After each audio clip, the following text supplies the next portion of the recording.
Assalamualaikum warahmatullahi wabarakatuh.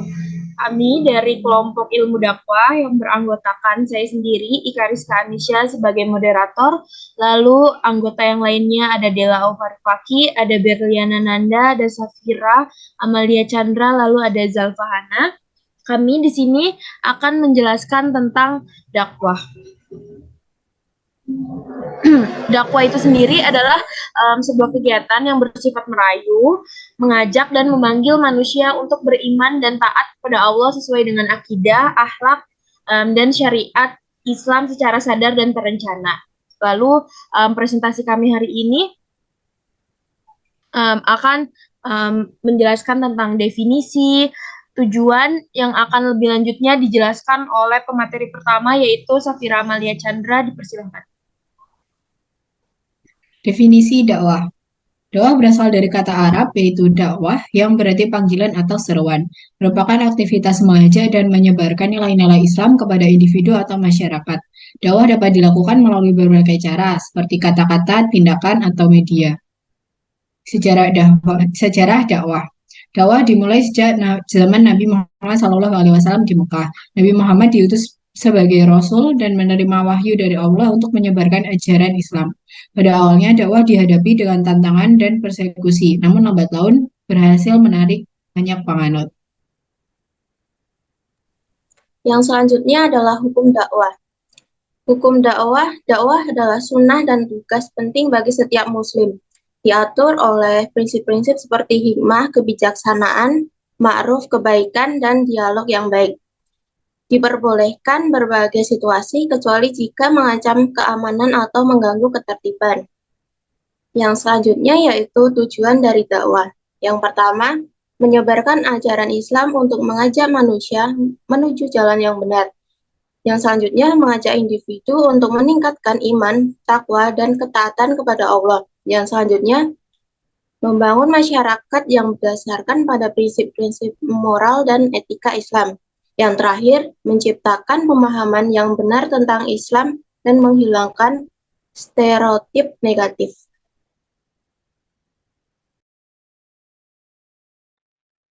Selanjutnya, metode dakwah. Metode dakwah sendiri dapat dilakukan melalui ceramah, kajian, diskusi, dan pengajaran. Media modern seperti internet, sosial media, dan buku juga dapat digunakan untuk mencapai halayak yang lebih luas dan menyesuaikan metode dengan konteks dan audiens yang dituju.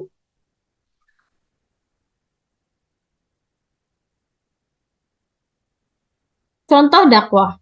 Dakwah sendiri dapat dicontohkan seperti Nabi Muhammad dan sahabatnya, yaitu adalah contoh utama dalam sejarah dakwah Islam. Ulama dan cendekiawan Muslim sendiri modern juga aktif dalam menyebarkan ajaran Islam. Organisasi dakwah seperti Majelis Taklim, pondok pesantren, dan lembaga amal berperan dalam menyebarkan nilai-nilai agama.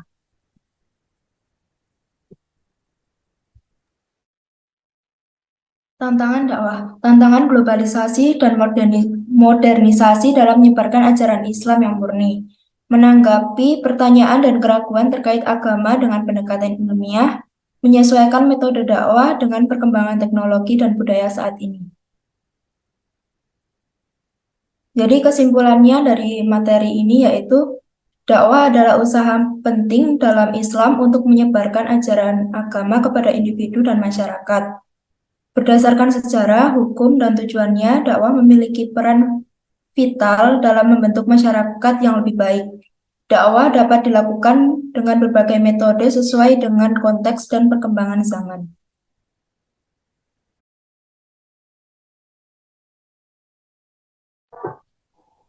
Sekian presentasi dari kelompok kami. Jadi jika menambahkan kesimpulan bisa diambil yaitu tujuan utama dalam dakwah adalah mengajak manusia kepada jalan yang diridhoi oleh Allah Subhanahu wa taala dan juga mempersiapkan umat manusia untuk memasuki kehidupan selanjutnya yaitu kehidupan akhirat. Melanjutkan dari presentasi kita sebelumnya mengenai dakwah, kita akan berlanjut tentang materi yang akan kita presentasikan pada saat ini adalah manajemen dan sistematika dakwah. Jadi Dalam isi presentasi kita hari ini adalah ada tentang manajemen dakwah, sistematika dakwah, lalu ada sistem dakwah secara Islamiyah. Yang masih beranggotakan ada saya, Ika Rizka, Dela Aufa, Berliana Nanda, Safira, lalu Jalfahana. Materi pertama akan dijelaskan oleh Safira. Silahkan. Manajemen dakwah. Manajemen dakwah merupakan proses perencanaan tugas, pengelompokan tugas, menghimpun, dan menempatkan tugas, dan kemudian menggerakkan ke arah pencapaian tujuan dakwah, yaitu kebahagiaan dunia akhirat. Yang pertama yaitu qaulan sadidan atau benar, tepat, jujur, dan tidak bohong. Yang kedua yaitu qaulan balikon atau lancar dalam bicaranya, fasih, jelas maknanya. Yang ketiga, qaulan maisyuran atau mudah dimengerti. Yang keempat yaitu qaulan layinan atau lembut. Yang kelima, qulan ma'rufan atau santun dan tidak kasar. Yang terakhir yaitu qaulan kariman atau mulia.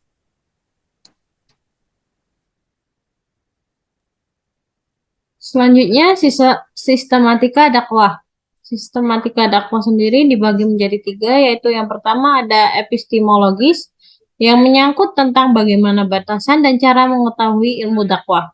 Dengan kata lain, mempersoalkan objek, material, dan forma ilmu dakwah. Yang kedua ada ontologi, apa saja yang harus diketahui dan dipelajari, dengan kata lain mempersoalkan pembidangan, rincian, disiplin ilmu, dan dakwah serta metodologi yang digunakan. Yang terakhir ada aksiologi, yaitu manfaat apa yang akan dihasilkan keilmuan dakwah.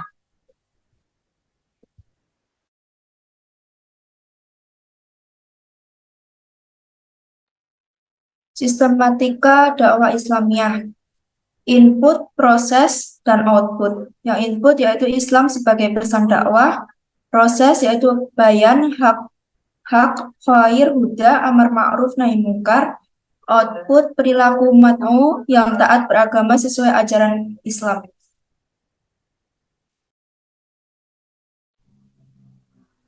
Sekian presentasi dari kelompok kami. Mungkin bisa diambil kesimpulan dari materi yang kita ambil, yaitu dalam dakwah itu sendiri memang ada manajemen dan sistematikanya itu sendiri. Jadi kita tidak bisa secara asal ataupun kayak kayak tidak dengan sistematika dakwah itu sendiri gitu. Jadi tetap ada aturan dari dakwah itu sendiri. Jadi sekian hasil presentasi mengenai manajemen dan sistematika dakwah. Kita nanti lanjut ke materi selanjutnya. Kita lanjut ke materi selanjutnya mengenai subjek dan objek dakwah. Boleh langsung dijelaskan oleh Safira? Subjek dakwah biasa disebut dengan dai, adalah orang yang menjalankan melaksanakan kegiatan dakwah baik lisan maupun tulisan, baik individu, kelompok maupun lembaga. Dai oleh kebanyakan orang sering disebut mubaligh, yakni orang yang menyampaikan ajaran Islam. Namun sebenarnya sebutan ini konotasinya sangat sempit karena khalayak umum sering mengartikannya sebagai orang yang menyebarkan agama Islam melalui lisan seperti khatib, penceramah agama, dan sebagainya. Secara umum, adalah setiap orang muslim yang mukhalaf, di mana bagi mereka kewajiban dakwah merupakan suatu hal yang melekat dan tidak dapat dipisahkan dari misinya sebagai penganut Islam, yaitu sebagai hadis Rasul, sampaikanlah walaupun satu ayat.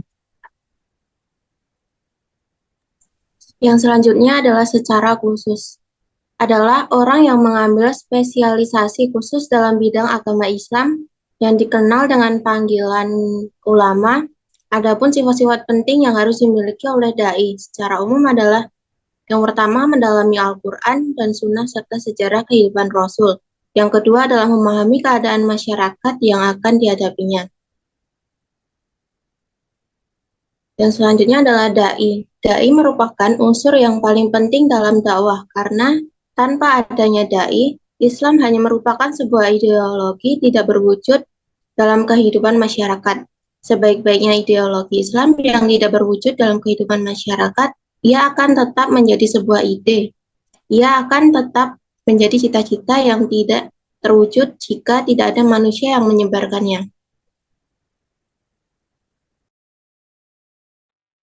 Selanjutnya, objek dakwah. Objek dakwah sendiri merupakan unsur dakwah yang kedua, yang merupakan mat'u atau penerimaan dakwah yaitu manusia yang menerima isi dakwah dan menjadi sasaran dakwah baik individu ataupun kelompok, baik manusia beragama Islam ataupun non-Islam, atau dengan kata lain manusia secara keseluruhan kepada manusia yang belum beragama Islam dengan tujuan dakwah untuk mengajak mereka masuk ke agama Islam, sedangkan untuk mereka yang beragama Islam bertujuan untuk meningkatkan kualitas imannya.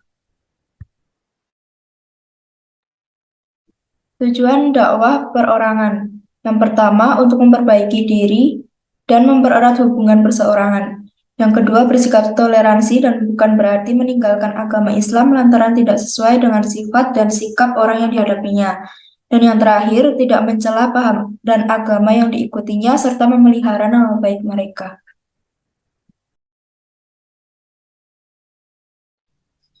Kesimpulannya adalah subjek dakwah sebagai dai yang menyampaikan ajaran agama Islam kepada mad'u. Kompetensi dai ada 3, yaitu fisik, kepribadian, lalu ada keilmuan. Objek dakwah itu sendiri adalah sebagai penerima dakwah dan menjadi sasaran baik individu maupun kelompok. Objek dakwah itu sendiri biasanya disebut mad'u atau komunikan. Sekian presentasi kita mengenai materi ini. Kita bisa lanjut ke materi selanjutnya. Lanjut kita ke materi terakhir dari presentasi kita pada sore hari ini, yaitu mengenai analisis problematika dakwah di masa modern yang akan dijelaskan lebih lanjut oleh Zalfa.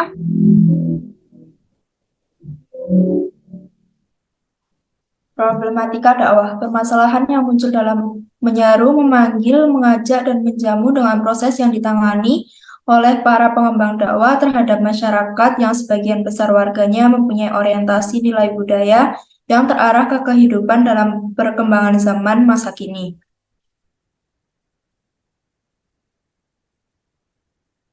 Bentuk-bentuk problematika dakwah di masa modern yang pertama, permasalahan petugas dakwah, dai dan lembaga dakwah. Yang kedua, permasalahan materi dakwah. Yang ketiga, permasalahan pendekatan dan metode dakwah. Yang keempat, permasalahan media, sarana dan dana dakwah. Dan yang terakhir, permasalahan manajemen dan sistem dakwah.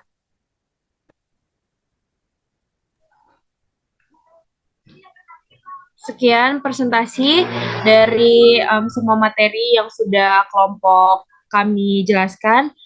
Kurang lebihnya mohon maaf. Terima kasih atas perhatiannya. Wassalamualaikum warahmatullahi wabarakatuh.